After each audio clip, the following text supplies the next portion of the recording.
एक बार फिर से स्वागत है पढ़ो तो ऐसे पर। जय जगन्नाथ सबको। CPET Orissa MA political science entrance examination के लिए 300 इंपॉर्टेंट क्वेश्चन हम लोग डिस्कस कर रहे हैं। और 1000 क्वेश्चन का जो आपका पीडीएफ है, जो मॉक टेस्ट का पीडीएफ है, वो हमारे ऐप पे अवेलेबल है। आप जाकर परचेस कर सकते हैं। लिंक जो ऐप का है वो डिस्क्रिप्शन बॉक्स में आप देख सकते हैं। क्वेश्चन नंबर 51 में चलते हैं। हमने ऑलरेडी 50 क्वेश्चन डिस्कस कर चुके हैं, आप वो वीडियो को भी जाकर देख सकते हैं। तो नेगेटिव लिबर्टी का क्या मतलब होता है? नेगेटिव लिबर्टी का सिंपल सा मतलब होता है, देखिए पहले तो आप लोग पेन पेपर लेकर बैठिए और आप लोग अटेम्प्ट करने की कोशिश कीजिए कि आप लोग कितने क्वेश्चन इसमें से सही बना पा रहे हैं। ओके। तो नेगेटिव लिबर्टी का मतलब होता है कि आपके ऊपर कोई बाहरी रिस्ट्रिक्शन ना हो। अगर कोई एक्सटर्नल रिस्ट्रिक्शन आपके ऊपर नहीं होगा तो ये कहेंगे कि आपके पास नेगेटिव लिबर्टी है। अगर आप कोई काम को करना चाहते हैं और आपको कोई रोकने वाला नहीं है तो उसको हम लोग नेगेटिव लिबर्टी कहते हैं। तो इसीलिए option number C correct answer हो जाएगा, absence of external constant. Positive liberty का क्या मतलब होता है कि आपके अंदर क्षमता होनी चाहिए, इंटरनल कैपेसिटी होनी चाहिए, जिससे आप किसी भी काम को कर सकें। एग्जाम्पल के तौर पर आपको दुबई जाने से कोई नहीं रोक रहा, इसका मतलब आपके पास नेगेटिव लिबर्टी है। लेकिन आपके पास पैसे ही नहीं है दुबई जाने के, तो आपके पास पॉजिटिव लिबर्टी नहीं है। अगर आपके पास पैसे भी हैं दुबई जाने के और आपको दुबई जाने से कोई सरकार या कोई समाज रोक नहीं रहा, तब आपके पास दोनों पॉजिटिव और नेगेटिव लिबर्टी है। और दोनों पॉजिटिव नेगेटिव लिबर्टी होने के बाद ही एक व्यक्ति का डेवलपमेंट हो सकता है, उसका पर्सनालिटी जो है वो डेवलप कर सकता है। तो option number C is the correct answer for this. आगे चलते हैं। यहाँ पे लिखा हुआ है कि किसने जो है हिंद स्वराज किताब को लिखा था एक अल्टरनेटिव के तौर पर, जो वेस्टर्न जो मॉडर्निटी है उसको रिजेक्ट करते हुए। तो ये सब कोई जानते हैं, हिंद स्वराज जो है ये महात्मा गांधी ने लिखा था। तो option number C is the correct answer for this. Hind Swaraj कब लिखा गया था, ये ईयर जो है, ये ईयर भी इंपॉर्टेंट, इसको भी याद रखिएगा। 1909 में ये पहली बार पब्लिश हुआ था, ये भी पूछा जाता है। अब यहाँ पे पूछा गया है, in which year the Orissa separated from Bihar as distinct province under the British India. कौन से साल में उड़ीसा को जो है एक सेपरेट प्रोविंस के तौर पर बना दिया गया था? तो आपको पता है कि गवर्नमेंट ऑफ इंडिया जो 1935 आया था, उसके तहत 1 अप्रैल 1936 को जो है वो बिहार को अलग, सॉरी, उड़ीसा को एक अलग राज्य बना दिया गया था। तो इसीलिए हम लोग उड़ीसा दिवस जो है वो 1 अप्रैल 1936 के दिन, एज उड़ीसा बना था तो हम लोग 1 अप्रैल के दिन सेलिब्रेट करते हैं। तो ये भी आपको ध्यान में रखना है, इंपॉर्टेंट क्वेश्चन है आपके लिए।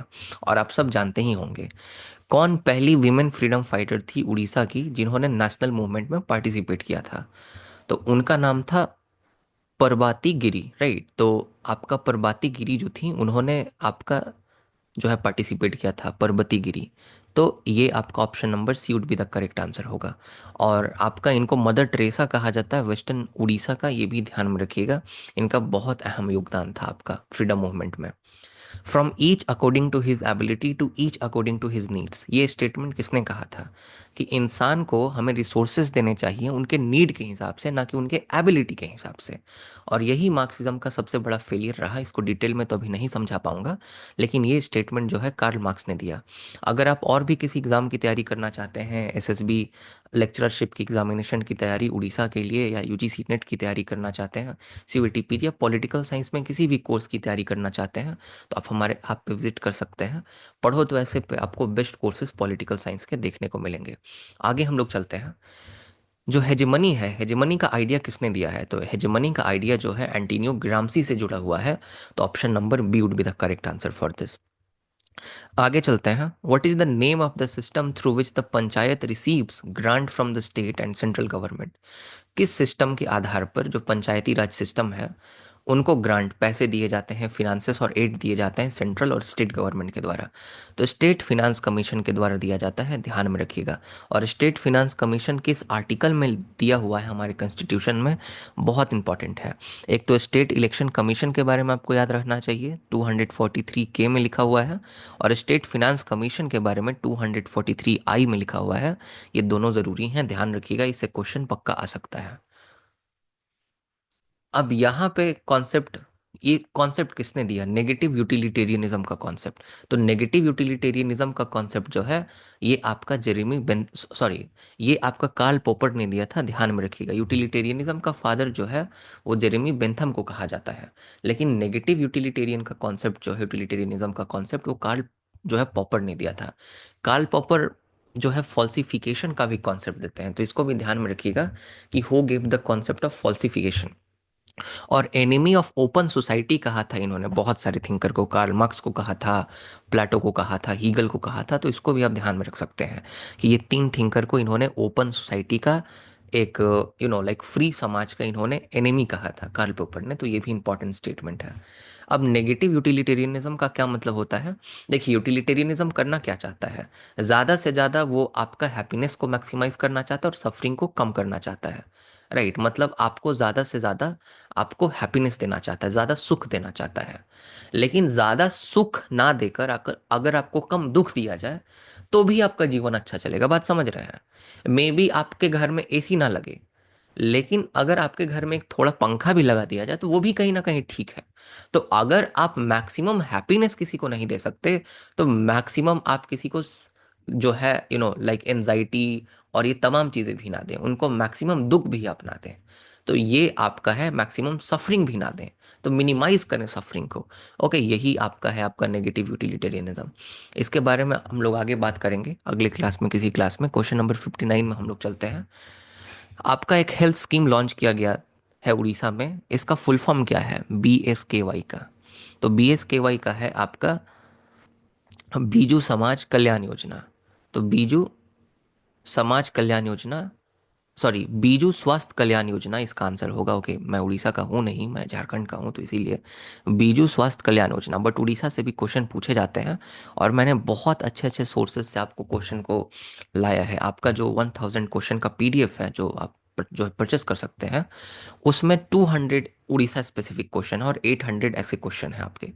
तो इसीलिए इसका आंसर ऑप्शन नंबर ए होगा, बीजू स्वास्थ्य कल्याण योजना। ओके, नॉट समाज, बिकॉज ये तो स्वास्थ्य से रिलेटेड योजना है। एंड ऑफ आइडियोलॉजी से कौन जुड़ा हुआ है? तो देखिए, एक एंड ऑफ हिस्ट्री है, एक एंड ऑफ आइडियोलॉजी है।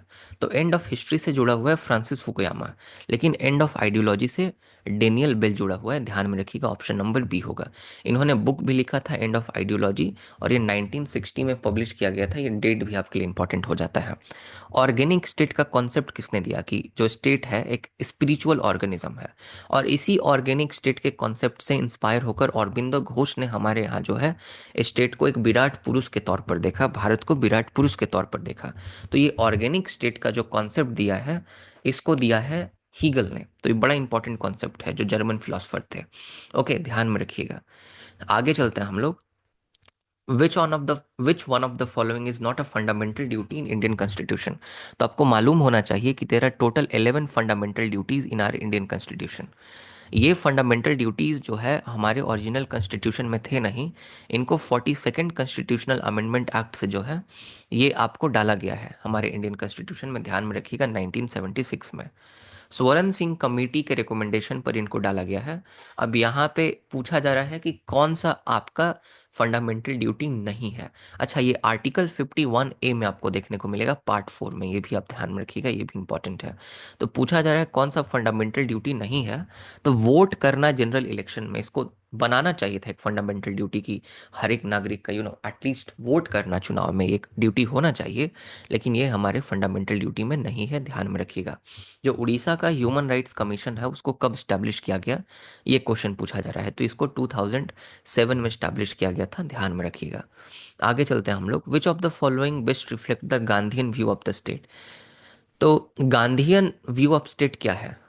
तो state is divine institution, state is necessary evil, state should be powerful, state represent the general will. तो गांधी जी जो थे ना, वो स्टेटलेस सोसाइटी चाहते थे, वो स्टेट को पसंद नहीं करते थे। तो गांधी जी के लिए स्टेट जो है वो नेसेसरी इवल है। गांधी जी कहते थे कि स्टेट एक बुराई है, क्योंकि स्टेट जो है लोगों पर हिंसा करता है, लोगों को जो है मारता है, पीटता है, उन पर वायलेंस करता है। लेकिन स्टेट ज़रूरी भी है लोगों को डिसिप्लिन में रखने के लिए। तो इसीलिए गांधी जी जो है वो इतने स्ट्रांग स्टेट के सपोर्टर नहीं थे, स्टेट को एक नेसेसरी ईवल कहते थे, एक आवश्यक बुराई मानते थे उसको। Who among the following thinkers is associated with the idea of soft power? Soft power के आइडिया से कौन जुड़ा हुआ है? तो जोसेफ नाई ने सॉफ्ट पावर के बारे में बात किया, बाद में इन्होंने स्मार्ट पावर के बारे में बात किया। ध्यान में रखिएगा। अनटचेबिलिटी को अबोलिश करने के लिए हमारे इंडियन कॉन्स्टिट्यूशन में एक अलग सा आर्टिकल है जो कि राइट टू इक्वालिटी में है। आर्टिकल 14 से 18 में आपको देखने को मिलेगा। वो कौन सा आर्टिकल है पूछा जा रहा है, तो article number 17 is the correct answer. आगे बढ़ते हैं हम लोग। उड़ीसा की पहली महिला गवर्नर कौन थी? तो इनका नाम था आपका Sushila Devi, right. Option number D is the correct answer. अब यहाँ पे क्वेश्चन नंबर 68 में चलते हैं। Which thinker describe liberty as opportunity to be good? किस थिंकर ने बोला कि लिबर्टी का मतलब होना होता है कि आप एक अच्छे व्यक्ति बने, आप एक बेहतर इंसान बने, आप अपने एबिलिटीज को डेवलप करें। तो ये टी एच ग्रीन ने पॉजिटिव लिबर्टी को जब डिफाइन किया था तो इस तरह से इन्होंने कहा था। अब स्टेट में जो आपका उड़ीसा स्टेट में कमीशन है विमेन के लिए, Orissa state commission for women, ये आपका प्राइमरली कौन सा काम करता है? तो ये मेनली जो क्राइम है अगेंस्ट वुमेन उसको इन्वेस्टिगेट करने का काम करता है। तो option number B would be the correct answer. इसको ध्यान में रखिएगा। ओके, आगे हम लोग चलते हैं क्वेश्चन नंबर 70 में। वर्ल्ड डेवलपमेंट रिपोर्ट कौन पब्लिश करता है? तो वर्ल्ड डेवलपमेंट रिपोर्ट जो है ये आपका वर्ल्ड बैंक के द्वारा पब्लिश किया जाता है, ध्यान में रखिएगा। अब यहाँ पे वेलफेयर स्टेट का क्या फीचर नहीं है पूछा जा रहा है क्वेश्चन नंबर 71 में। तो देखिए, जो वेलफेयर स्टेट होता है ना, वो ज़्यादा से ज़्यादा एक इंडिविजुअल लाइफ में इंटरफेयर करता है। इंडिविजुअल को शिक्षा, स्वास्थ्य, हेल्थ सब चीज़ प्रोवाइड करने का जो है कोशिश करता है। तो इसीलिए minimum government intervention this is not the feature. ये आपका जो है ना लेजाज फेयर स्टेट का फीचर होता है जो कि क्लासिकल लिबरलिज्म से आया है। ओके, तो ये आपका जो मिनिमम गवर्नमेंट इंटरवेंशन है this would be the correct answer. ये आपको ध्यान में रखना है। आगे हम लोग चलते हैं। अब यहाँ पे उड़ीसा गवर्नमेंट का एक स्कीम था जिसने स्कूल को ट्रांसफॉर्म किया और उनको डेवलप किया, तो इसको मो स्कूल स्कीम कहा जाता है। Option number A is the correct answer. अब हम लोग क्वेश्चन 73 में चलते हैं। Who among the following propose the concept of swaraj as self rule and self discipline? Swaraj को सेल्फ रूल और सेल्फ डिसिप्लिन के तौर पर किसने देखा था?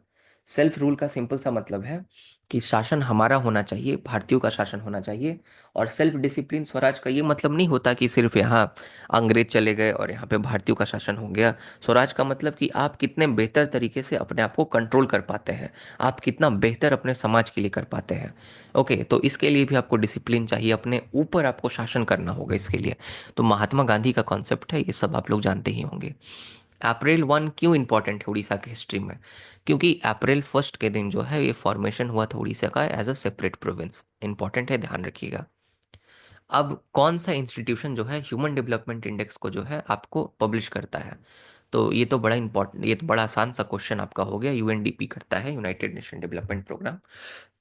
एचडीआई इंडेक्स में तीन चीज़ों को जो है वो देखा जाता है।